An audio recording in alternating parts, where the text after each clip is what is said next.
Welcome to our in-depth analysis of the US-Canada trade war and its potential to bring entire American states to their knees. For decades, the US and Canada have thrived on a trade relationship worth over $700 billion annually.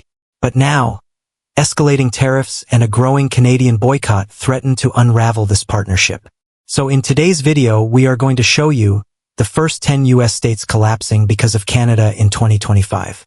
From factory floors to family farms, the stakes couldn't be higher. Stick with us as we uncover the shocking impacts and reveal which states might not survive. But before starting the video, I want to request we put our best efforts to create our every single video. So please don't forget to like the video and subscribe to the channel. Let's start. Number 10, Michigan. Starting our countdown at number 10 is Michigan, the beating heart of America's automotive industry. Canada is Michigan's largest trading partner, with over $70 billion in goods crossing the border each year, according to the U.S. Census Bureau. But the recent 25% tariffs on Canadian imports have slammed the brakes on this vital relationship. Car manufacturers, reliant on Canadian steel, aluminum, and auto parts, are facing skyrocketing costs and supply chain chaos. Factories are shutting down, and jobs are vanishing. Take John, a Detroit factory worker. For 20 years, he built cars that defined American ingenuity. Now, he's out of work, a victim of tariffs that have left his plant silent. Stories like his echo across Michigan, where the auto sector employs over 150,000 people. Governor Gretchen Whittier has called these tariffs a disaster for our economy. But Ottawa isn't backing down. And it's not just the U.S. feeling the heat. In Canada, public opinion is turning sour, with many supporting a boycott of American goods. A recent Angus Reid poll showed that 58% of Canadians now support reducing economic ties with the U.S., even if it hurts both sides. In Windsor, just across the river from Detroit, Canadian suppliers are laying off workers too, caught in the economic crossfire. Meanwhile, Michigan's once thriving small towns, dependent on auto parts jobs, are becoming ghost towns, with boarded-up shops and shrinking tax revenues. Even tourism is taking a hit. With anti-American sentiment rising in Ontario, Canadian travelers who once flocked to Detroit casinos and events are now choosing to stay home. Or worse, heading to Europe. Could Michigan's economy stall out completely? If trade war tensions keep rising, that's not just possible, it's likely. And things only get more intense from here. Stay tuned, our next state story is just as gripping. Number 9, California. At number 9, we head west to California, the world's 5th largest economy. Canada is its second biggest trading partner, with over $40 billion in trade annually, flowing through tech, agriculture, and entertainment. But now, tariffs are disrupting this golden flow. Silicon Valley startups can't get Canadian components, pushing up costs and delaying launches. Farmers, already battered by historic droughts and wildfires, now face a Canadian boycott slashing demand for their almonds, wine, and citrus exports. Even Hollywood is feeling it. Canadian filming locations are off-limits as tensions rise. Picture this, a small tech founder in San Francisco, Lisa, spent years perfecting her product. Now, tariffs have doubled her costs, and her dreams on hold. Meanwhile, in Toronto, a growing movement called Buy Canadian, Ditch American is trending on social media, urging Canadians to reject U.S. goods. One user posted, "Don't spend a dime in California. They're taxing us and selling us back our own resources." Tourism is another casualty. Every year, over 1.3 million Canadians visit California, spending nearly $2 billion on hotels, restaurants, and attractions. But that number has plunged. Travel agencies in Vancouver report a 30% drop in California-bound bookings, with many citing political tensions and tariffs as the reason. Even film and TV productions, once split between LA and Vancouver, are being redirected entirely to Europe or Australia. "We don't want to deal with the backlash," said one Hollywood producer. And Canadian retailers, once eager to showcase California wine, have pulled them from shelves in protest. In places like Montreal and Ottawa, local liquor stores now feature signs reading, "Support Canada. Say no to U.S. tariffs." Prime Minister Justin Trudeau has vowed to protect Canadian interests, and California, despite its wealth, now finds itself caught in the crossfire. With startups failing, crops unsold, and film crews stranded, one question remains: how long can the Golden State shine under this pressure? Up next, a state where oil and jobs hang in the balance. Number 8. Texas. Number 8 brings us to Texas, where energy drives the economy. Canada supplies nearly 60% of Texas's imported crude oil, but a recent 10% tariff has jacked up refinery costs.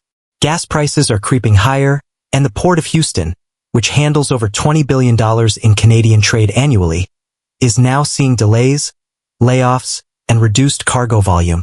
Add in struggling cattle ranchers, hit hard by Canada's boycott of U.S. beef, and Texas is staring down a triple threat. Meet Maria, a single mom in Houston who worked at a mid-sized shipping company. When Canadian trade slowed, so did the business. She was among the first laid off. Now, with bills piling up and rent overdue, she's relying on food banks to get by. She says, "We didn't start this trade war, but we're paying for it." Texas agriculture is also under siege. Canada was once the third largest buyer of Texas beef, but that demand has plummeted nearly 40% in the past year. Canadian grocery chains are replacing U.S. meat with local or South American alternatives and proudly advertising it. Tourism isn't spared either. In 2022, over 900,000 Canadians visited Texas, contributing $1.1 billion to the state's tourism sector. But Canadian airlines have cut flights to Dallas and Houston, citing low demand amid political tensions. Hotel bookings from Canadian tourists are reportedly down 27% year over year. Even Texas wines, a growing export to provinces like British Columbia, are now collecting dust. Liquor stores in Calgary have placed "No Texas Products Sold Here" signs in their windows, part of a broader Canadian grassroots boycott campaign. Governor Greg Abbott has blasted the tariffs as short-sighted and economically suicidal, while Canadian officials fire back, citing a $30 billion trade imbalance. But economists on both sides warn that the longer this tit-for-tat drags on, the harder it will be to rebuild trust. Will Texas weather this storm, or crack under the pressure? The Lone Star State has endured hurricanes and oil crashes, but a trade war with its closest ally may prove even more damaging. Our next state's financial heart is beating fast. Don't go anywhere. Number 7. New York. At number 7, New York steps into the spotlight. As the financial capital of the world, it's deeply tied to Canada, its top trading partner, with over $30 billion in annual cross-border trade. But tariffs are rattling Wall Street, where investor confidence is slipping and cross-border capital flows are slowing. Canadian pension funds and institutional investors, key players in New York real estate and stock markets, are pulling back amid growing uncertainty. Upstate, the pain is even more visible. Dairy and apple farmers are losing millions as Canada, once a key market, turns away American goods in favor of their own. The Canadian Dairy Commission has increased domestic subsidies and slashed imports, targeting states like New York where farmers are already under pressure. Consider Tom, a fourth-generation farmer in the Hudson Valley. His family's orchard thrived on Canadian exports, especially during peak fall season. Now he's letting crates of apples rot, unable to find buyers. He says, "We used to send truckloads to Quebec. Now we can't even sell locally without losing money." Senator Chuck Schumer has warned of long-term damage, calling on Washington to de-escalate, but Ottawa isn't flinching. One Canadian MP from Ottawa even said, "If the U.S. wants a fight, we'll give them one. Economically, we'll hit back harder." And it's not just trade, it's tourism too. Canadians make up more than 20% of all foreign tourists visiting New York annually. But that number has dropped by nearly 35%. A major Toronto travel agency reported mass cancellations for New York City trips, citing anti-American sentiment and protest travel bans. Broadway shows, high-end retail, and even Niagara Falls on the U.S. side are seeing steep declines.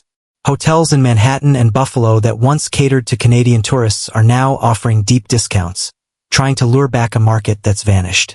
Meanwhile, Canadian social media is flooded with hashtags like #SkipNYC and #BuyCanadianOnly, reflecting a nationwide mood shift. The emotional bond once shared across the border is now cracking under economic warfare. Can New York's economy hold firm, or will it buckle under pressure? Wall Street may be resilient, but farms, small businesses, and communities across the Empire State are bracing for what's next. The next state's fields and factories are crying out. Keep watching. Number 6. Illinois. Halfway through at number 6 is Illinois, a true powerhouse of manufacturing and agriculture. Canada buys billions annually in machinery, electrical equipment, and crops like soybeans and corn from Illinois. But the ripple effects of tariffs and growing Canadian boycotts have slashed demand. Giants like Caterpillar, based in Peoria, have reported quarterly losses, citing export drops to Canada, one of their largest foreign markets. On the agriculture front, the damage is even more personal. Take Emily, a soybean farmer in Springfield. Her farm has been in the family for 3 generations. She once dreamed of passing it on to her kids, but now she's selling tractors and grain storage units just to stay afloat. She says, "I used to ship 40% of my harvest to Ontario and Quebec. Now it just sits." Tourism from Canada is also drying up. Cities like Chicago, which welcomed over 600,000 Canadian tourists annually, are now seeing hotel cancellations and empty tours. The Magnificent Mile, once bustling with Canadian shoppers and tour groups, has reported a 22% drop in international spending, much of it linked to Canadian absences.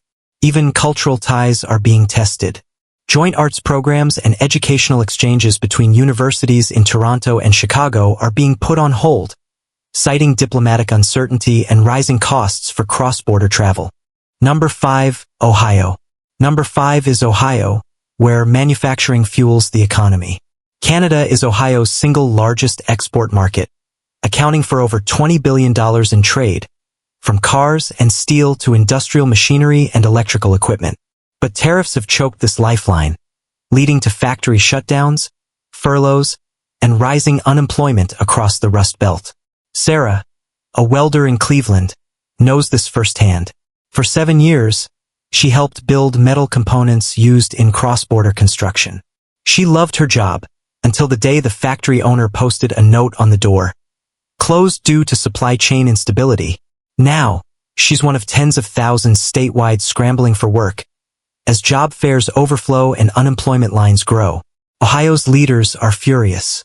One senator called the tariffs economic sabotage disguised as nationalism. Business groups in Columbus and Cincinnati have launched legal petitions to the federal government, pleading for exemptions. But in Ottawa, the mood is defiant.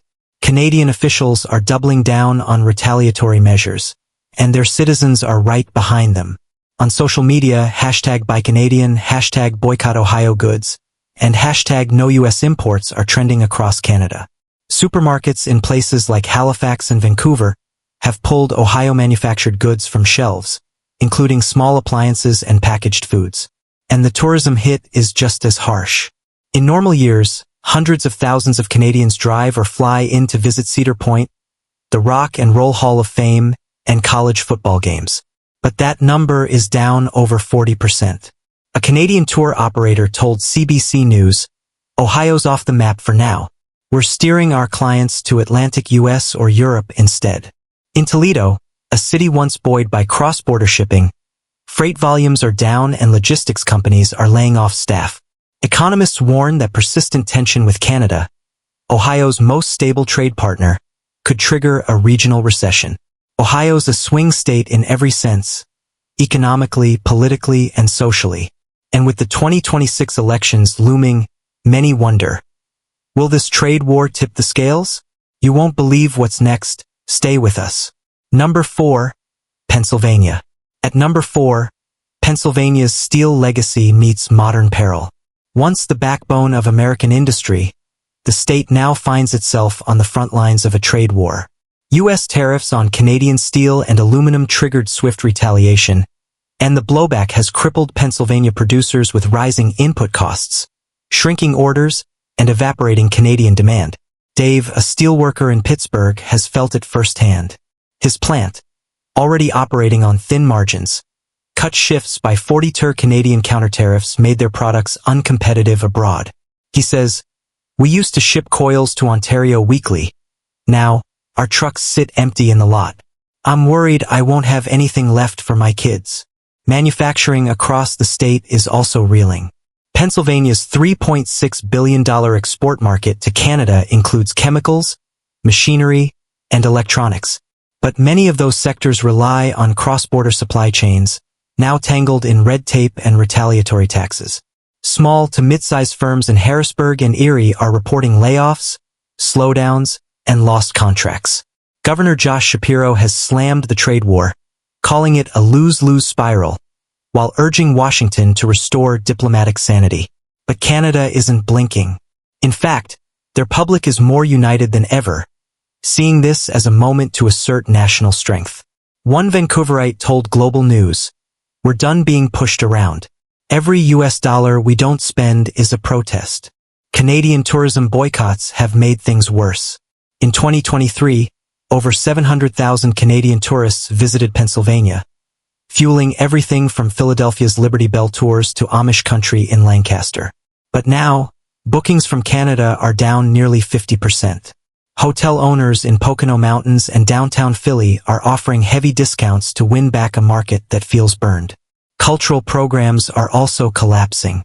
A joint youth exchange program between Toronto and Pittsburgh was quietly canceled due to ongoing diplomatic tensions.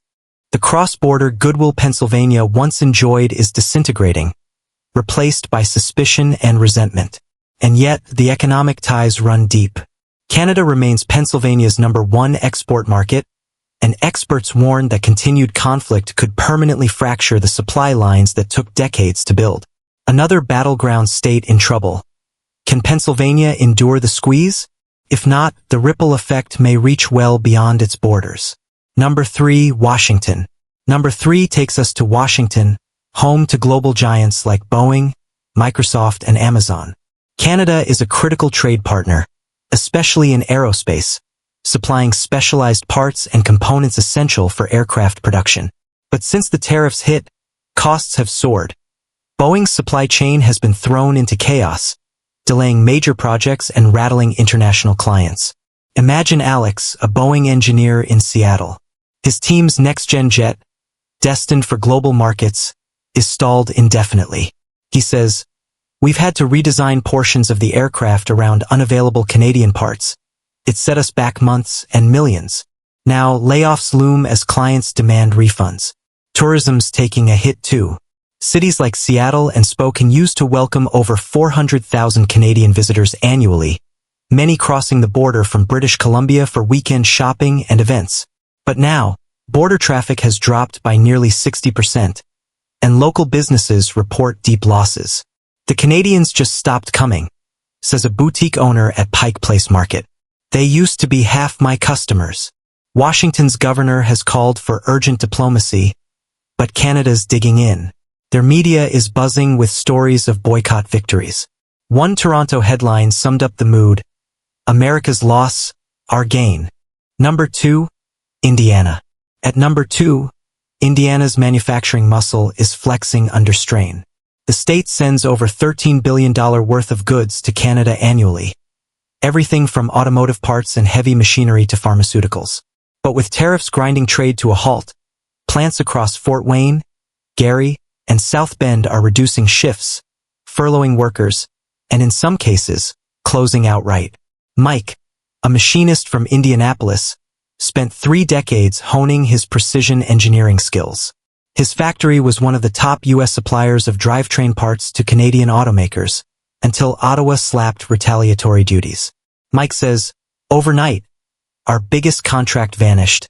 I didn't just lose my job, I lost my purpose." The ripple effect is visible everywhere.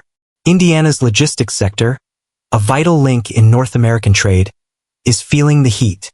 Trucking companies report a 25% drop in cross-border shipments, and warehousing hubs near I-65 and I-70 are scaling back operations. Exports of medical devices and life sciences equipment, once a booming niche, are now stalled at customs, awaiting tariff recalculations. Even Indiana's tourism and convention business is hurting. Indianapolis, which once hosted thousands of Canadian tourists annually for events like IndyCar races and Gen Con, is seeing a sharp drop in hotel bookings and foreign ticket sales. We used to get entire fan groups driving down from Ontario, says a raceway official. Now it's crickets. The Canadian public isn't showing much sympathy. In fact, many have rallied behind the boycott, with grassroots campaigns urging citizens to block American goods that punish Canadian workers. Meanwhile, Indiana's political leaders are scrambling. Emergency meetings with trade advisors, letters to Congress, and calls for tariff exemptions have all gone unanswered. Business groups warn that if the Canada-US trade route remains blocked, Indiana could see a permanent relocation of manufacturing to Europe and Mexico. With billions in exports, thousands of jobs, and entire industries on the line, the pressure is immense. Can Indiana hold on? Or is it already unraveling? Up next, our final state's fate might shock you. Stay tuned. Number 1, Minnesota. Topping our list at number 1 is Minnesota, where manufacturing and farming now face a perfect economic storm. Canada, traditionally a top buyer of Minnesota's medical devices, farm equipment, and grains, has pulled back hard. Tariffs have slashed exports, and Canada's growing consumer boycott is cutting even deeper. Anna, a third-generation corn farmer near Duluth, is watching thousands of bushels rot in silos. Her usual Canadian buyers? Gone. She says, "We were expecting a good year, but now I'm staring down bankruptcy. This land's been in my family since 1919. What do I tell my kids?" Factories in cities like Rochester and Bloomington are also idling. Medtech exports, a key industry here, have been delayed or cancelled entirely, with Canadian hospitals choosing European alternatives over US suppliers. Companies like 3M and Ecolab are seeing contract renegotiations or losses as Canada shifts procurement eastward. Even Minnesota's tourism and recreation sector, once thriving with Canadian visitors to the Boundary Waters, Mall of America, and hockey arenas, has hit a wall. Cross-border traffic from Manitoba and Ontario is down nearly 70%, leaving hotels, restaurants, and outdoor guides in crisis. "The Canadians kept our winters alive. Now we're running empty," says a lodge owner near the border. Canadian media frames the situation as a matter of national pride, with headlines like, "Standing tall against US bullying," and "Buy Canadian or bust." For many Canadians, skipping American goods isn't just policy. It's personal. The consequences. Minnesota's collapse could ripple nationwide.